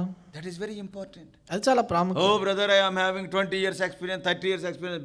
Very wonderful it is. కనుక నాకు 20 సంవత్సరాలు 30 సంవత్సరాల అనుభవం ఉంది, మంచిదే. Can you say I have prepared one person and he has become the son in faith? కనుక నేను ఒక్క వ్యక్తిని సిద్ధపరిచాను, విశ్వాసములో నా నిజ కుమారుడుగా అయ్యాడని చెప్పగలవా? And to Timothy, తిమోతికి రాసిన రెండో పత్రిక what Paul is writing, పౌలు ఏం రాస్తాడు? and why I am telling that Timothy received the mantle of Paul. ఎందుకని చెప్తున్నాను ఈ పౌలు యొక్క దుప్పటి తిమోతిపై పడిందని? And if you read the second chapter verses 1 and 2, రెండో అధ్యాయము 1-2 వచనాలు మనం చదివినప్పుడు, thou therefore my son be strong in the grace that is in Christ Jesus.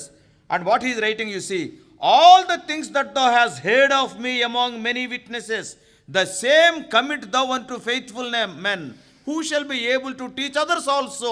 The responsibility he is giving to Timothy. చూడండి రెండో అధ్యాయం అండి. నా కుమారుడా, క్రీస్తు యేసునందున కృపచేత బలవంతుడు కమ్ము, నీవు అనేక సాక్షుల ఎదుట నా వలన వినిన సంగతులను ఇతరులకును బోధించుటకు సామర్థ్యము గల నమ్మకమైన మనుషులకు అప్పగింపుము అని బాధ్యత తిమోతికి అప్పగిస్తున్నాడు. What I feel is, నేనేం అనుకుంటానంటే, at the time of the execution of Apostle Paul, అపోస్తలుడైనటువంటి పౌలు ఆయన హతసాక్షిగా చంపబడేదాన్ని ఆ సమయంలో not only by seeing the crowns what are waiting for him, he was happy. పౌలు ఆయన కొరకు అక్కడ ఎదురు చూస్తున్నటువంటి ఆ కిరీటాలను చూసినప్పుడు సంతోషించడమే కాదు, Not only that, he left this world with a greater satisfaction. The ministry what I started, the ministry what I was doing, it is not a waste. A son Timothy is there to continue it. What a satisfaction. ఆయన ఈ లోకాన్ని విడిచి వెళ్ళేటువంటి సమయంలో గొప్ప సంతృప్తితో వెళ్ళి ఉంటాడు. ఏం చేద్దండి, ఏ పరిచర్య అయితే నేను చేశానో అది కొనసాగించే దాని కొరకే నా యొక్క ఆత్మీయ కుమారుడు తిమోతి ఉన్నాడు, ఆయన చూసుకుంటాడు అనేటువంటి With what a satisfaction he must have left this అంచేత world. ఎంత సంతృప్తితో వెళ్ళి ఉంటాడు ఈ లోకాన్ని Oh విడిచి. my son Timothy, ఓ నా కుమారుడా what Timothy, you have learned from me, నా ఎదురు నువ్వు ఏదైతే what you నేర్చుకున్నావో, have heard of me, నా యుద్ధ ఏదైతే విన్నావో put in the hands of the faithful men at the time of your departure, so that they may put in others' hands. ఆయన అంటాడు కదా, నీ మరణ సమయము వచ్చే వరకు లోపల సామర్థ్యము గల నమ్మకమైన మనుషులకు అప్పగించు, తద్వారా వారు తర్వాత తరానికి అప్పగించలాగున. These people like Paul, they are known as hinge people. చూడండి ఈ పౌలు Hinges we are having, doors, hinges will be there. మనము ఈ పౌలు లాంటి వారిని ఏమంటామంటే తలుపుకుండేటువంటి బందులు అంటాం, బంధులు. isn't it? Because behind every door there will be iron flat plate and there will be a hinge, and because of that hinge the whole door will be moving. కనుక ప్రతి తలుపు వెనుకలో ఇనుముతో చేసిన రేకులాగా ఉంటుంది, దానికి మరి దాని మీద ఇక తలుపు అంతా కదులుతూ ఉంటుంది.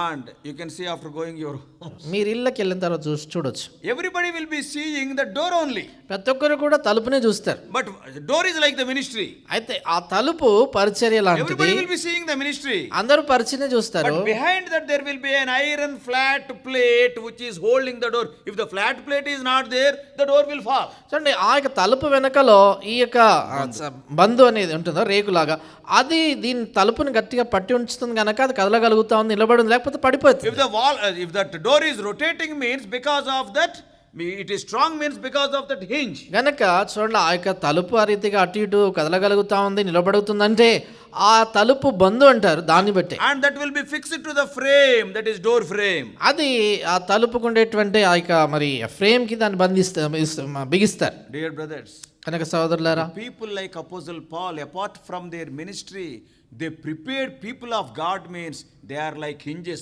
They put the door before all the people and they were like hinges behind. అపొస్తలుడైనటువంటి పౌలు లాంటి వారందరూ కూడా వారు ఏ రీతిగా ఉన్నారంటే వారు ఆ తలుపు అనేది పరిచర్య వాళ్ళది ముందు కనబడుతుంది, కానీ వారు వెనుకలో కనబడకుండా తలుపు బంధువలే వారు కనబడకుండా ఇతరులను సిద్ధపరిచారు. I will tell 3 to 4 names. 3-4 పేర్లు చెప్తాను. How many of you know them? You please tell me. మీలో ఎంతమంది ఆ పేర్లు మీకు తెలుసో చెప్పండి. Or have you ever heard of those names? ఆ పేర్ల గురించి ఎప్పుడన్నా మీరు విన్నారా?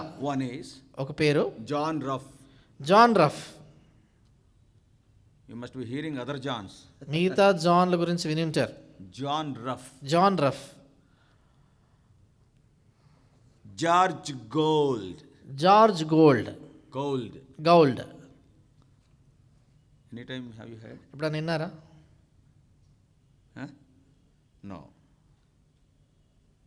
J.W. Dewest. J.W. Dewest. Arthur Rust. Edward Kimball. Who are these people? ఎవరు వీళ్ళు? Like this, there are so many names are there. Truly they played a vital role in God's work in the history, but nobody knows their names. They are hinges, they are behind. వీళ్ళు ఇలాంటి వారు చరిత్రలో అనేక మంది ఉన్నారు, వారు చాలా కీలకమైనటువంటి పాత్ర దేవుని పనిలో పోషించారు, కానీ ఎవరు వారిని గుర్తించలేదు. వారు ఈ తలుపుకు ఉన్నటువంటి బంధువులే వారు ఉండినారు. As a matter of fact, I too do not know them. That's why I wrote their names. నిజానికి నాకు కూడా వాళ్ళ పేర్లు తెలియదు, అందుకే వాటిని రాసుకున్నాను. Many people that do not know about them. చాలా మందికి వారి గురించి తెలియదు. Do you know who is John Ruff? John Ruff ఎవరో తెలుసా మీకు? Every one of us we know John Knox. మనలో ప్రతి ఒక్కరం కూడా జాన్ నాక్స్ అంటే ఎరుగుతాం. So many books are there on him. ఆయన గురించి అనేక పుస్తకాలు ఉన్నాయి. A wonderful prayer he prayed. అద్భుతమైన ప్రార్థన చేశాడు ఆయన. Lord, give me Scotland or take my life. That was his prayer. ఆయన చేసిన ప్రార్థన, ప్రభువా స్కాట్లాండ్ దేశాన్ని నాకు ఇవ్వండి, లేకపోతే నా ప్రాణం తీసుకెళ్ళండి. And Scotland was going away from the Lord. Scotland దేశము దేవుని నుండి వైదొలిగిపోతున్నప్పుడు he was not able to bear that. ఆ సంగతి తట్టుకోలేకపోయాడు. That's why with much burden he prayed. అందుచేత ఎంతో భారంతో ప్రార్థన చేశాడు. Lord, why should I live on this year? ప్రభువా ఎందుకు ఈ భూమి మీద బ్రతకాలా? Give me Scotland. నాకు స్కాట్లాండ్ ఇవ్వండి. I will pay any price. నేను ఎంత క్రయమని చెల్లిస్తా. If not, take my life. What is the use of living here? లేనట్లయితే ఇక్కడ బ్రతకటంలో అర్థమేముంది? నా ప్రాణం తీసుకోనండి. Do you know who encouraged him like that? అలాగనా ఆ జాన్ నాక్స్ ని ఎవరు ప్రోత్సాహపరిచారు తెలుసా? Actually, John Knox was a teacher. నిజానికి జాన్ నాక్స్ ఆయన ఒక ఉపాధ్యాయుడు. After seeing the zeal in the life of John Knox, ఈ జాన్ నాక్స్ ఆయనలో ఉండేటువంటి ఆ యొక్క ఆసక్తి, రోషాన్ని చూసినాక, and this man, God has given a potential. He can be a good vessel in the hands of the Lord. This John Ruff has seen that potential in the John Knox. చూడండి ఈ John నాక్స్ లో ఉన్నటువంటి ఆ సామర్థ్యాన్ని, ఆయన దేవుని చేతిలో బలమైన పాత్రగా వాడబడగలుగుతాడని ఇది ఈ జాన్ రఫ్ అనేటువంటి ఆయన చూశాడు ఆయన. And he gave a suggestion, why you are working as a teacher, leave that post, come to the ministry, work for God, God will do wonders through your life. ఆయన చెప్పాడు, ఎందుకన్నా ఇంకా teacher గా పనిచేస్తా ఉన్నావు, దాన్ని విడిచిపెట్టేసి దేవుని సేవకు, దేవుని పరిచర్యకు వచ్చినట్లయితే దేవుడు అద్భుతమైన కార్యాలు చేస్తాడు చూడు అని ఆయన ప్రోత్సాహపరిచాడు. And because of those words he left the job of his teacher and he came for the work. And what a wonderful work God has done in Scotland, you all know. కనుక ఆయన ఆ పిలుపుని బట్టి ఆయన teacher ఉద్యోగాన్ని విడిచిపెట్టాడు, తర్వాత దేవుని సేవకు వచ్చాడు. అటు తర్వాత స్కాట్లాండ్ దేశంలో ఎంత గొప్ప పని దేవుని కొరకు జరిగిందో Large తెలుసు. work was carried out because of a small hinge, John Ruff. గనక ఇంత గొప్ప పని ఆ చిన్న తలుపు బంధు లాంటి వ్యక్తి అంటే ఈ జాన్ రఫ్ వల్ల జరిగింది. Another name I told, మరొక పేరు చెప్పాను, George Gould. George Gould. Who is he? ఈయనెవరు? An ordinary man. ఓ సామాన్యమైన వ్యక్తి. But he is having that wisdom to see who is having the spiritual potential. ఆత్మీయంగా సామర్థ్యాన్ని స్తోమత కలిగిన వారు ఎవరు అని చూసే జ్ఞానం ఆయన కలిగిన వాడు. One day he went to Cambridge. ఒకది నాన్న కేంబ్రిడ్జ్ యూనివర్సిటీకి వెళ్ళాడు. There Spurgeon was there. అక్కడ స్పర్జన్ ఉన్నాడు. And in that Cambridge he was taking a small Sunday school. ఆ Cambridge He was sharing a small message. Sunday స్కూల్లో చిన్న వర్తమానాన్ని ఒక చిన్న Some లెసన్ people are తీసుకుంటున్నాడు. there. కొందరు ఉన్నారు అక్కడ. And he was sharing a message, Spurgeon. Spurgeon అప్పుడు చిన్న వర్తమానం లాంటి చెప్తున్నాడు అక్కడ. Generally people will come and hear and go away. మామూలుగా ప్రజలు వస్తారు, వింటారు, వెళ్ళిపోతారు. But this George Gould, he was having that vision to see which potential is there in which man. అది జార్జ్ గౌల్డ్ అనేటువంటి ఆయనలో ఏ వ్యక్తిలో ఇలాంటి స్తోమత సామర్థ్యాలు ఉన్నాయని చూసే వివేచన ఉండింది. And the moment when he heard Spurgeon speaking, Spurgeon మాట్లాడటాన్ని ఎప్పుడైతే ఈయన విన్నాడో immediately this man had a burden in his heart. వెంటనే ఈయన లోపల ఆ భారం కలిగింది. And he was having a friend, his name is Thomas Olney. ఆయనకు స్నేహితుడు ఉన్నాడు, ఆయన పేరు Thomas ఆల్నీ. He is a deacon there. ఆయన అక్కడ మరి సంఘములో నాయకుడిగా ఉన్నాడు. That is the New Park Street Chapel in London. లండన్లో ఆ దినాల్లో న్యూ పార్క్ స్ట్రీట్ చాపెల్ అనే ఆ సంఘం ఉండేది. And there his friend is a deacon, his name is, as I told you, Thomas Olney. కనుక ఈయన స్నేహితుడు ఉండేవాడు థామస్ ఆల్నీ అని. ఆయన బాధ్యత వహిస్తున్న సోదరులు ఒకరు అక్కడ. And then this George Gould has recommended to Olney about Spurgeon. కనుక ఈ జార్జ్ గోల్డ్ గారు ఏం చేశారంటే ఈ స్పర్జన్ అనేటువంటి ఒక అబ్బాయి ఉన్నాడు అని ఆయన గురించి తన స్నేహితుడు అనేటువంటి ఆల్నీకి ఆయన చెప్పాడు. When he is sharing the word of God, beautifully he is sharing, I have heard very personally. ఆయన వాక్యం చెప్తున్నప్పుడు ఆ అబ్బాయిని చూశాను, చాలా బాగా చెప్తున్నాడు, నేను చూశాను కళ్ళతో.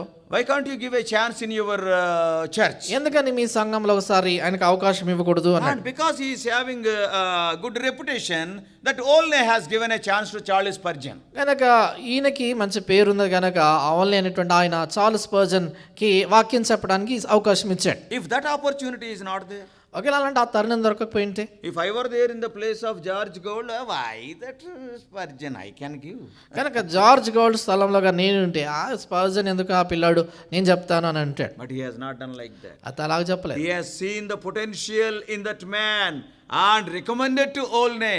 Olney has given a chance, and ultimately Charles Spurgeon till today we all know he is the prince of preachers. కనుక ఈ వ్యక్తి ఏం చేశాడు, గౌల్డ్ అనేటువంటి ఆయన తన స్నేహితుడు అనేటువంటి ఆల్నీకి చెప్పాడు, ఈ అబ్బాయి ఉన్నాడు, బాగా చెప్పగలుగుతున్నట్టు కనబడుతున్నాడు అని చెప్పినప్పుడు చార్లెస్ స్పర్జన్ గారికి మొదటిసారిగా ఆ సంఘంలో వాక్యం చెప్పేదానికి అవకాశం ఇచ్చాడు. కనుక అటు తర్వాత చరిత్రలో మనం ఎరుగుదాము. ఇప్పటి వరకు కూడా ఆయన బోధకులలో రాజకుమారుడుగా ఎంచబడతాడు Charles Spurgeon. If you want to read Charles Spurgeon's messages, if you read once or twice we cannot understand. The language also is so high. కనుక చార్లెస్ స్పర్జన్ గారు వర్తమానాలు అర్థం చేసుకోవాలంటే ఒకసారి చదివితే రెండుసార్లు చదివితే అర్థం కాదు. ఆయన భాష ప్రజ్ఞ కూడా అంత సామాన్యులకు అర్థమయ్యేటువంటిది కాదు. We can tell so many examples like this. అలాంటి ఉదాహరణలు చాలా చెప్పొచ్చు. One day F.B. Meyer, ఒకటి నాన్న దైవజనుడు ఎఫ్బి మేయర్ గారు, at that time he was an ordinary man. ఆ సమయంలో ఆయన సామాన్యమైన వ్యక్తి. And because whatever he is telling in the assembly, the believers are opposing. కనుక ఆయన సమాజంలో ఏం చెప్తున్నప్పుడు కూడా విశ్వాసులు ఎదురిస్తూ వచ్చారు. And he wanted to quit from the ministry. కనుక ఈ పరిచర్యను విడిచి వెళ్ళిపోవాలి అనుకున్నాడు. And at that time, at one point of time, he was standing at a post office. ఒక సందర్భంలో పోస్ట్ ఆఫీస్ దగ్గర నిలబడి ఉన్నాడు. And a man of God, Arthur Rust, came in contact with F.B. Meyer. Arthur rust అనేటువంటి ఆయన వచ్చాడు. ఆయన ఈ ఎఫ్బి మేయర్ తో వచ్చి కలిసాడు. And they started talking so many things. వారు చాలా సంగతులు సంభాషించడం మొదలు And పెట్టారు. ultimately, F.B. Meyer said, I want to quit the ministry because the people are opposing all my proposals. I am getting headache with all these things. కనుక ఈ FB mayor గారు ఏం చెప్పారంటే, ఈ ప్రజలందరూ కూడా నేను ఏం చెప్పినా దానికి ఎదురాడుతూ ఉంటున్నారు కనుక నేను ఈ పరిచర్యను విడిచిపెట్టి వెళ్ళిపోవాలి అనుకుంటున్నానని ఈయనతో చెప్పాడు.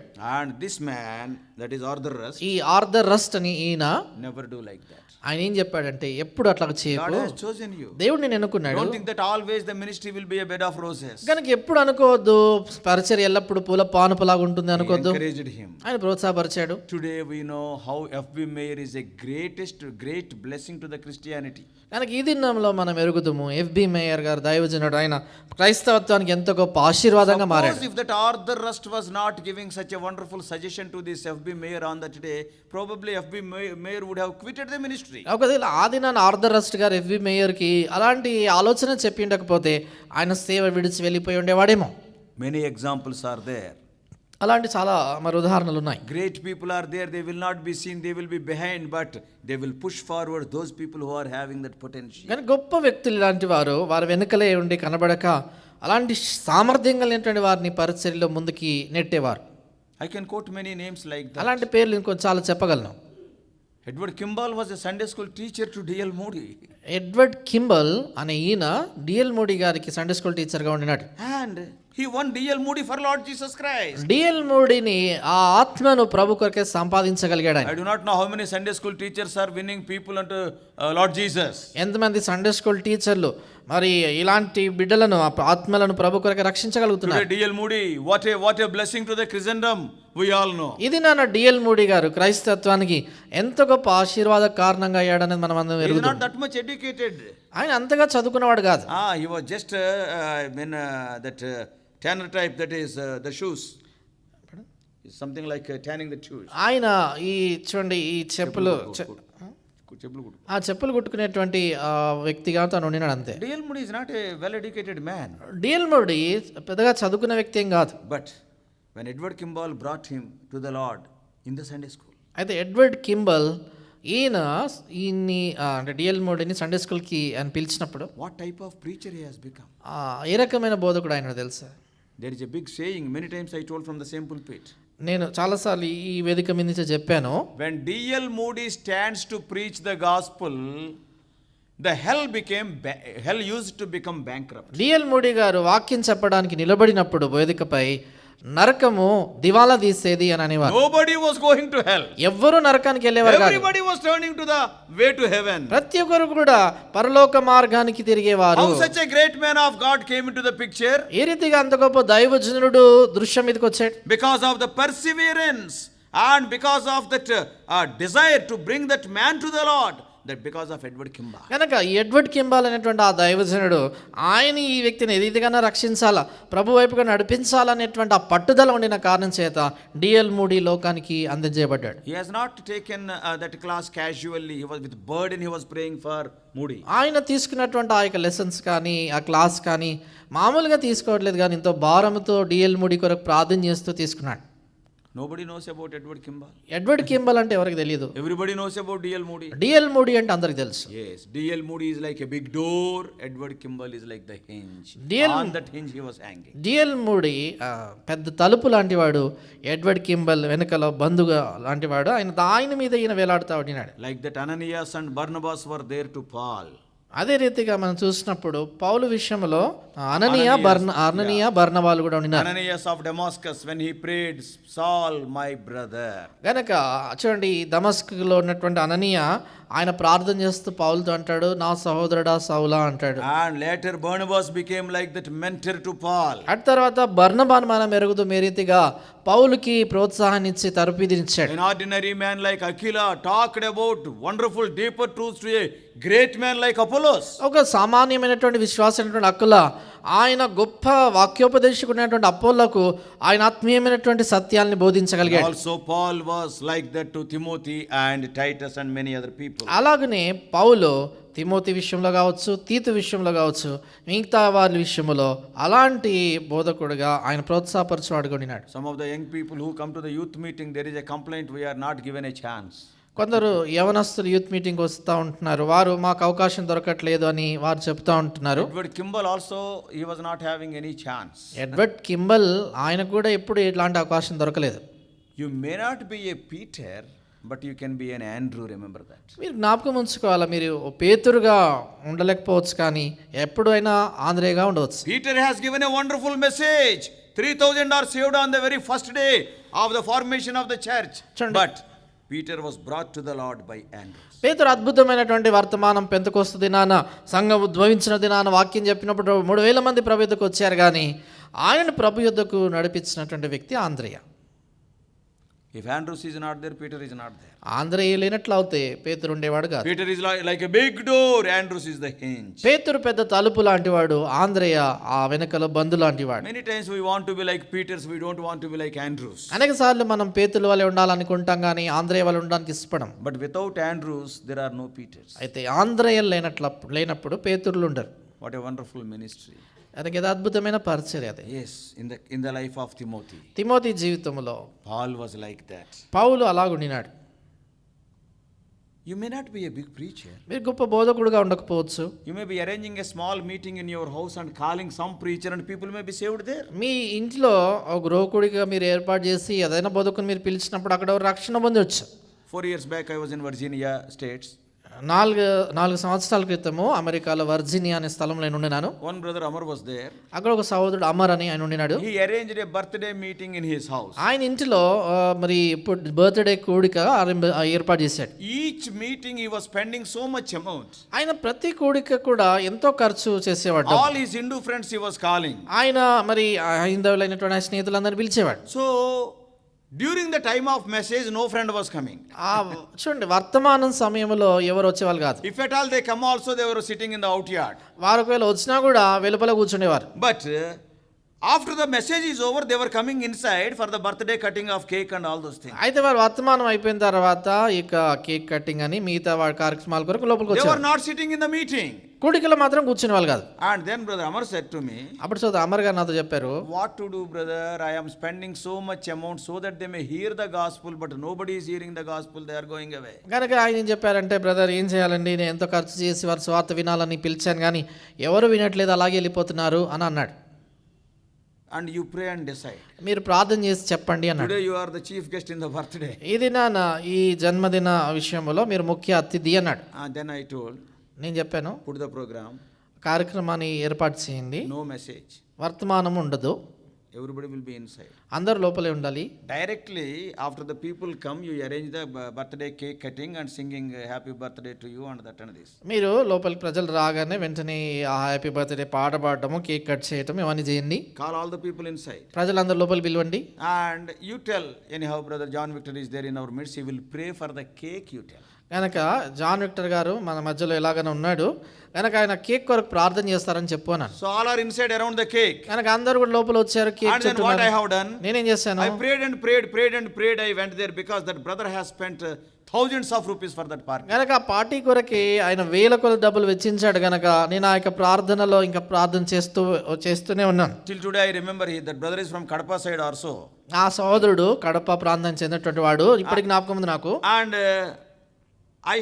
I told, let us pray for the cake. నేను అన్నాను కేక్ కొరకు ప్రార్థన చేస్తాను. Everybody is very happy, alerted, in attention. Okay, now cake cutting, we can sing a song, then all eating and all this. కనుక అందరూ కూడా ఇంకా ఏంటంటే అలర్ట్ అయిపోయినారు, ఇంకా తర్వాత పాట పాడతారు, తర్వాత కేక్ కట్ చేస్తారు, తర్వాత తినడం వెళ్ళిపోవటం అనుకున్నారు. As per the schedule there is no message. కనుక వారికి ఇచ్చినటువంటి ఆ యొక్క మరి చెప్పిన కార్యక్రమంలో వాక్యము వర్తమానం లేదు. And then when they asked me to pray, నన్ను ప్రార్థన చేయమని చెప్పినప్పుడు immediately I said, anyhow before I pray, just we will see one verse from the Bible. నేను వెంటనే ఏం చెప్పానంటే ప్రార్థన చేసేదానికి మునుపుగా బైబిల్లో ఒక వచనం చూస్తామని చెప్పాను. 25 minutes directly in English I have given message. 25 నిమిషాలు నేరుగా ఇంగ్లీష్లో వాక్యం చెప్పాను. All are inside, they cannot go out. When this man will cut the cake, all these things, they are waiting. ఇప్పుడు ఈ కేక్ ఎప్పుడు కట్ చేస్తారు అని బయటికి వెళ్ళలేకుండా వాళ్ళు అక్కడికి లోపల ఉండిపోయారు. ఇంకా Everybody heard the message for 25 minutes. In single language means double language, it is almost 1 hour, 15 minutes to 1 hour. గనక ప్రతి ఒక్కరు కూడా స్వార్థ విన్నారు. 25 నిమిషాలు ఒకే భాషలో అంటే 2 భాషల్లో ఉన్నప్పుడు గంట సేపు పడుతుంది. That brother was so happy. ఆ సోదరుడు చాలా సంతోషించాడు. Today is the first time my desire is fulfilled. ఆయన చెప్పాడు, ఇది నా మొదటిసారి నా కోరిక, నా ఆశ తీరింది అని చెప్పాడు. Openly I am telling, he has given me $1,000 gift also. గనక బాటంగా చెప్తున్నాను, $1000 గిఫ్ట్ ఇచ్చాడు. That is almost 76,000 today. నీ ఇప్పుడు 76,000 అది. He was so happy. చాలా సంతోషించాడు. What you have done with that gift, you ask me after the meeting, I will tell. Gift తీసుకున్నారు, ఏం చేశారు అని మీరు తెలుసుకోవాలంటే తర్వాత అడగండి, కూడిక తర్వాత చెప్తాను. So he saw, what I want to tell is, even such a birthday meeting where all contrary situation is existing, even you can use it for the glory of God if you go with little bit divine wisdom. కనుక దైవికమైనటువంటి కొద్ది జ్ఞానంతో గాను వెళ్తున్నట్లయితే ఎంతగానో అక్కడ అయిష్టత వాతావరణం ఉన్నప్పటికీ కూడా నీవు దేవునికి సువార్తను అందజేయగలుగుతావు. So dear brothers, కనుక ప్రియమైన సోదరుల, not only coming to the meeting, let us bring somebody and train them in the ways of the Lord. కూడికకు వచ్చటం రావటమే కాదు కానీ కొందరిని ప్రభు మార్గాల్లో నడుచున్నట్లుగా వారికి మనం శిక్షణ ఇవ్వాలి. Today people may not see your labor. ఏదైనా అన్న ప్రజల్ని ప్రయాస చూడకపోవచ్చు. As I already told you, some of the names I told, none of us knew. I too do not know. నీ ఇందాక చెప్పిన పేర్లు నేను చెప్పా కదా, నాకు కూడా కొన్ని తెలియదు, చాలా మందికి తెలియదు. But they are recorded in the heaven. అయితే పరలోకములో అవన్నీ One లిఖించబడ్డాయి. day God is going to give reward for them. ఓ దినాన దేవుడు వాటికి వారందరికి బహుమానం ఇస్తాడు. Greatest, one of the greatest preachers in the Baptist churches in America, he is not there. Brother John R. Rice was there. Baptist చర్చ్లో, అమెరికాలో Baptist చర్చ్లో గొప్ప బోధకుడు జాన్ ఆర్ రైస్ అని ఉండేవాడు. ఇప్పుడు లీడ్ అయిన Brother Batsing invited him even to Madras, to Jehovah Shammah. Madras జోషమాలో బక్సింగ్ గారు ఆయన ఆహ్వానించారు కూడా. And John R. Rice, what he said, you know, ఈ జాన్ ఆర్ రైస్ ఆయన ఏం చెప్పారు తెలుసా? what all I do, people may not be recognizing. నేను ఏదైతే చేస్తున్నానో ప్రజలు గుర్తించకపోవచ్చు. But one day I am going to leave this world. ఐదో దినాన్ని ఈ లోకాన్ని విడిచి నేను వెళ్ళిపోతాను. The moment when I leave this world, when I go to heaven, my desire is at least a group of people must come to me. Brother, because of you we are here. గనక నా ఆశ ఏంటంటే పరలోకానికి వెళ్ళిన వెంటనే నా ఆశ కనీసం గుంపు నా ఎద్దకు వచ్చి ఆ ప్రజలు వాళ్ళు చెప్పాలా, సోదరుడా మిమ్మల్ని బట్టి మేము ఇక్కడ వచ్చాము, ఇక్కడ ఉన్నాము అని చెప్పాలి. People may not praise me. ప్రజలు నన్ను పొగడకపోవచ్చు. But the souls that are saved through my ministry, they are in heaven. The moment when I go, they will rushing to me. Because of you we are here. కనుక నేను మరి ఎవరు పొగడకపోయినా కూడా పరలోకానికి వెళ్ళిన వెంటనే ఆ ప్రజలు పరిగెత్తుకుంటూ వచ్చి బ్రదర్ సోదరుడా మిమ్మల్ని బట్టి మేము ఇక్కడ ఉన్నాం అని చెప్తే ఎంత గొప్ప సంతోషం. He said, ఆయన అన్నాడు, Lord Jesus Christ need not stand to welcome me as he welcomed Stephen. యేసుక్రీస్తు ప్రభువారు స్తిఫెను ఆయన మహిమలోని పిలబడిన సమయంలో నిలబడి నన్ను ఆహ్వానించాల్సిన అవసరం లేదు. One thing is sufficient. ఒకటి చాలు నాకు. Lord Jesus Christ will be very, very busy the moment when I enter into heaven. పరలోకంలో నేను ప్రవేశించిన సమయంలో మరి యేసుక్రీస్తు ప్రభువారు చాలా పని కలిగి ఉండవచ్చు. In that busyness, ఆయన అంత పనిలో he ఉన్నప్పుడు need not open his mouth. ఆయన తన నోరు He need not తెరవకుండా, tell me, well done, thou be faithful, good and faithful servant. నోరు తెరవాల్సిన అవసరం లేదు, బలా నమ్మకమైన మంచి దాసుడు అని చెప్పాల్సిన అవసరం In లేదు. the midst of his busyness, if he just looks unto me and if he smiles at me, that is sufficient. కనుక ఆయన అంత పనిలో మునిగి ఉన్నప్పుడు కూడా ఆయన కనీసం నా వైపు అలా తిరిగి ఓ చిరునవ్వు నవ్వుతే నాకు సరిపోతుంది అన్నాడు. Because my entrance made me to turn his head towards me. ఏం చేద్దాం, నేను లోపలికి ప్రవేశించటము ఆయన తల నా వైపు తిప్పడం And he అనేది is ఒకేసారి smiling at జరిగింది. me means he is so satisfied with my ministry. నా వైపు చూసి ఆయన చిరునవ్వు నవ్వాడంటే నా పరిచర్యను బట్టి ఆయనకి ఎంతో సంతృప్తి, That is sufficient for me. అది నాకు చాలు అన్నాడు. Today people may not appreciate you for what you are doing, how you are preparing the other people, how you are bringing other people to the house of God. కనుక ఇది నువ్వు ఏ రీతిగా ఇతరులను సిద్ధపరుస్తున్నావు, ఇతరులను దేవుని ఇంటికి ఎలాగ నడిపిస్తున్నావు అనే దాన్ని చూసినప్పుడు ఎవరు మిమ్మల్ని మెచ్చుకోనకపోవచ్చు, పొగడకపోవచ్చు. But one day, అదొక దినమున yes, the Lord will appreciate you. ప్రభు దాన్ని బట్టి మిమ్మల్ని We ప్రశంసిస్తాడు. can be hinge people. మనం ఈ తలుపు బంధు లాంటి వారు కూడా ఉండవచ్చు. So dear brothers, కనుక ప్రియమైన we సోదరులారా, are going to see the qualities in the life of Timothy in the coming weeks, maybe 2 or 3 weeks. ఈ రాబో వారాలు ఒకవేళ 2-3 వారాల్లో తిమోతిలో ఉన్నటువంటి లక్షణాలు ఏంటి అని మనం చూస్తాం. How Timothy received almost the same qualities that were there in Apostle Paul. ఏ రీతిగా తిమోతి అపోస్తలుడైన పౌలు ఉన్నటువంటి దాదాపు అవే లక్షణాలు తనలో కూడా పెంపారు చేసుకున్నాడు అనేది చూస్తాం. So let us have the burden to prepare other people. కనుక ఇతరులను సిద్ధపరచడానికి కొరకైనటువంటి భారాన్ని మనం కలిగి ఉంటాం. Always remember, ఎల్లప్పుడు జ్ఞాపకం పెట్టుకోవాలి. today if God calls you, your body may be buried, not your testimony. Be careful, not your ministry. It must continue. చూడండి, ఈరోజు ప్రభు ఒకవేళ మేము పిలిచినా కూడా మీ దేహము పాతి పెట్టబడి ఉండొచ్చు, కానీ మీ పరిచర్య కానీ మీ సాక్ష్యం కానీ పాతి పెట్టబడకుండా కొనసాగాలి. Continue. అది కొనసాగాలి. God bless you all.